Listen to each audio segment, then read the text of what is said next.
So in this video, we're going to take a look at the Retrobit Sega Genesis controller, and this is an 8-button, 2.4 gigahertz wireless controller for the original Sega Genesis or the Mini. This also works on the Switch, PC or Mac, PS3. Now, even though this doesn't say it on the box, this is also compatible with Android. And the unique thing about this one is it's got 2 different receivers depending on what device you're using. Currently it's $34.99 on Amazon, but I'll leave a link in the description below with current pricing and more information. It also has up to a 30-foot range with 550 milliamp hour rechargeable battery. It also goes into sleep mode after 5 minutes of inactivity. The main reason I'm looking for a wireless controller, my entertainment center is pretty far away from where I sit, so I'm always looking for wireless controllers for pretty much all of my consoles. And I'm going to be testing this on 2 different devices, so I want to see if this works with the Sega Genesis Mini while using the True Blue flash drive, and I want to test this on my 2018 version of the AtGames Sega Genesis Mini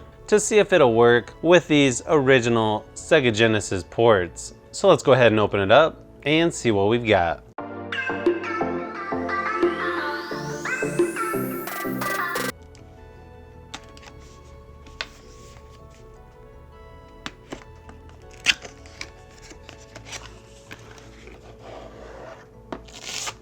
So it does come in a nice little plastic see-through case. So as for the controller itself, it's fairly lightweight, somewhat similar to the original Sega Genesis controller, and pretty much identical to their 6-button wired controller, except this one has a home and select button. You also have a left and right shoulder button, which could come in handy on some games. Then you've got your sensor here at the top, and your micro USB port. And the backside is pretty simple. You've just got 5 screws holding it together. And here's the dongle for the original Sega Genesis with a micro USB port on the side with a pairing button there on the top. And you've got a pretty simple USB dongle with a pairing button as well. Micro USB cable is included. Social media and customer service information. And quick start guide. So it looks like all we have to do is connect this to the Sega Genesis Mini, and if the LED light on the controller is blue, we just press and hold start plus B until it changes to red. It says the controller will not function on the console if it is blue. So let's go ahead and get this connected, start testing out some games, and see how it works.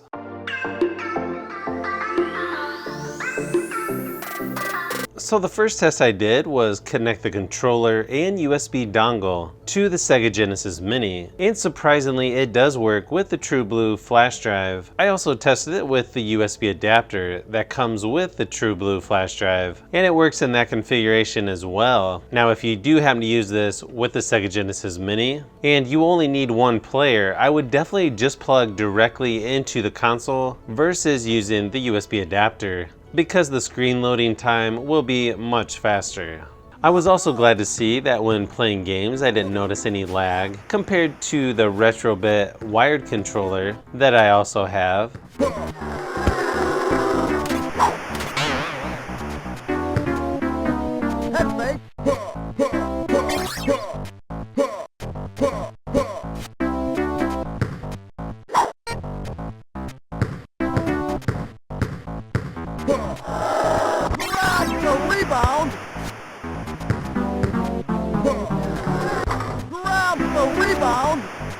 From down, he's heating up.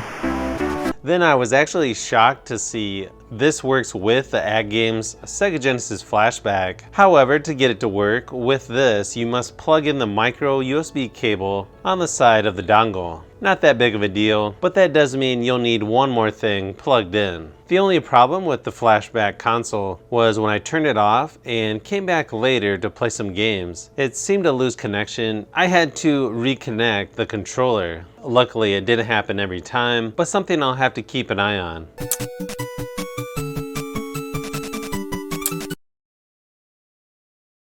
Let it show.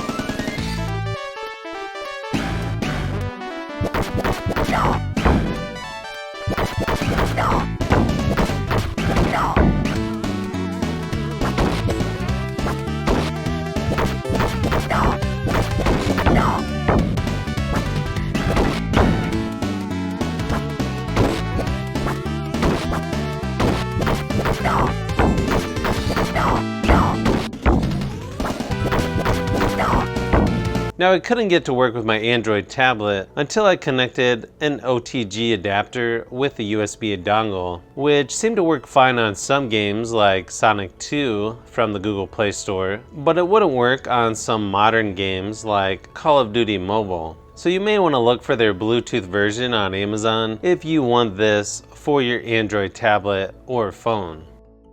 Now what I think is one of the most underrated features about this controller is you can plug in the USB dongle to your PlayStation 3 and play games like this.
And I actually like this controller quite a bit that I'll probably end up buying another one. So if you're thinking about getting a wireless controller for your Sega Genesis Mini, then I would definitely recommend this. But I would recommend this even more if you have a Sega Genesis Flashback, because the 8-bit DOE version I tried a while back doesn't work with the Flashback console. So if you've made it this far into the video, you may want to say thanks by subscribing, and don't forget to give a thumbs up if this video was helpful. This is Brian from Fishbee Productions. Thanks for watching, and I'll see you on the next one.